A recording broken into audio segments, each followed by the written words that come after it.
Hi friends, माझं नाव चैतन्य पत्की आहे आणि welcome back to my YouTube channel. आपण या व्हिडिओमध्ये ॲनालिसिस करूया तिसरा आंतरराष्ट्रीय T20 सामना जो पाल्लेकेले इंटरनॅशनल क्रिकेट स्टेडियमवर खेळवला गेला, भारत आणि श्रीलंकेविरुद्ध.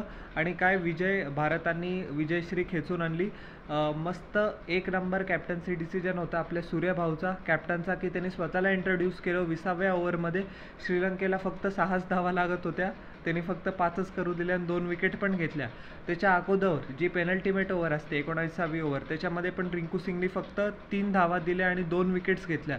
हे एक इन्स्पायर्ड मूव्ह आहे इंडियन कॅप्टनचा आणि या मूव्हनी आपल्याला 3-0 व्हाईट वॉश एनेबल केला श्रीलंकेमध्ये, which is not a good thing despite the fact that आपण आता खूप सुपिरियर आहोत as compared to Sri Lanka since 2015.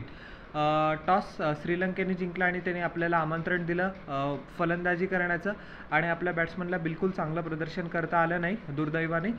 137 धावा केल्या, 9 आपण विकेट्स गमावल्या. शुभमन गिल भारताचा टॉप स्कोरर होता. 37 चेंडूंमध्ये त्यांनी फक्त 39 धावा केल्या. याचा अर्थ ते खूप स्ट्रगल केले इंडियन बॅट्समननी.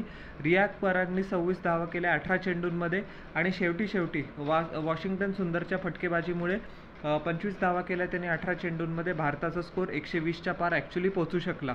तीक्ष्ण आणि सुरेख गोलंदाजी केली श्रीलंकेसाठी.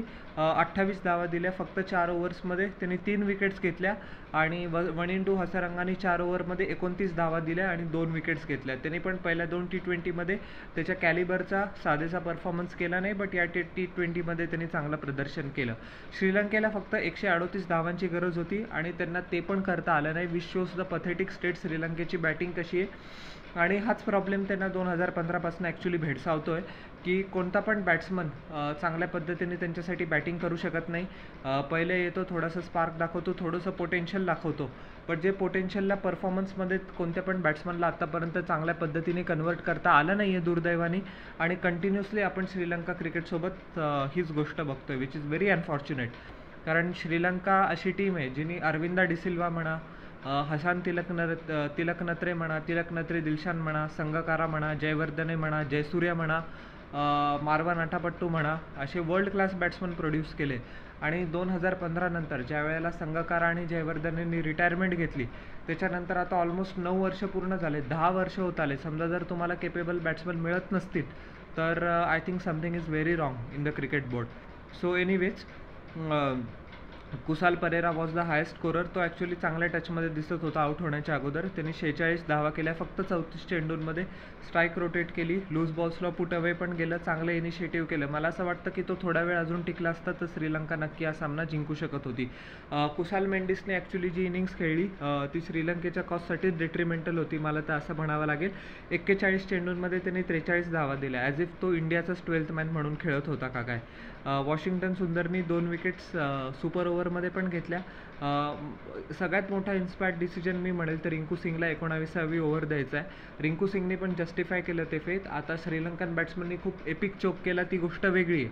आणि शेवटच्या ओव्हरमध्ये तर अजून मी दाद देईल सूर्यभाऊच्या कॅप्टन्सीची, की त्यांनी स्वतःला इंट्रोड्यूस केलं, 5 धावा दिल्या, 2 विकेट्स पण घेतल्या. चांगली ऑफ स्पिन बॉलिंग केली त्यांनी. माझ्या मते आंतरराष्ट्रीय क्रिकेटमध्ये अजून बॉलिंग करायला पाहिजे, जेणेकरून इंडियाला अजून एक ऑलराऊंड ऑप्शन मिळायला पाहिजे.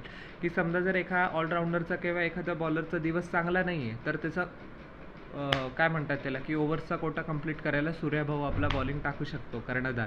जसं की तुम्हाला माहिती आहे की ज्या टीमची दुसरी फलंदाजी असते सुपर ओव्हरमध्ये ते पहिले बॅटिंग करतात.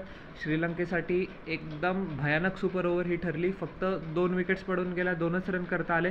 कुशाल मेंडिसने 1 रन केला 2 चेंडूंमध्ये. पहिल्याच चेंडूवर वॉशिंग्टन सुंदरच्या खूप मोठा हॉईक खेळायला गेला. कुसाल परेरा टायमिंग काय झाली नाही, रवी बिश्नोईने डीपमध्ये कॅच घेतला आणि त्याच्यानंतरच पाथुम निसंकाला wide outside the off stumps Washington सुंदरनी चालाकीने बॉल टाकला आणि रिंकू सिंग मिस टाईम झाला आणि रिंकू सिंगनी सोप्पा कॅच घेतला. एक वाईड टाकला सुंदरनी, 2 धावा केल्या. भारताला फक्त 3 धावांची गरज होती आणि पहिल्याच चेंडूवर आपल्या सूर्यभाऊने विषय संपवून टाकला, काम तमाम करून टाकलं. महेश तीक्ष्णच्या बॉलिंगवर चौकार लगावला आणि अशाच रीत्या आपण 3-0 अशी ही T20 सिरीज आपल्या नावी अर्जित केली आहे. सो सर्वात पहिले मी परत म्हणेल huge congratulations to head coach Gautam Gambhir, त्याच्यासाठी विनिंग स्टार्ट आहे. इंडियाचा full time T20 international captain Suryakumar Yadav, त्याच्यासाठी पण ही विनिंग स्टार्ट आहे.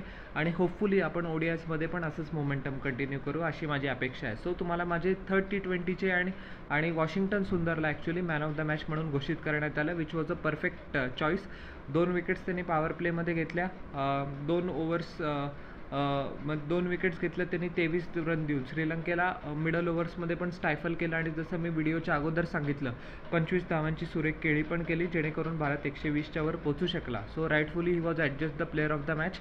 आणि तुम्हाला माझ्या पूर्ण सिरीजचे आणि या मॅचचं ॲनालिसिस कसं वाटलं हे जरूर न चुकता खाली कॉमेंट सेक्शनमध्ये सांगा.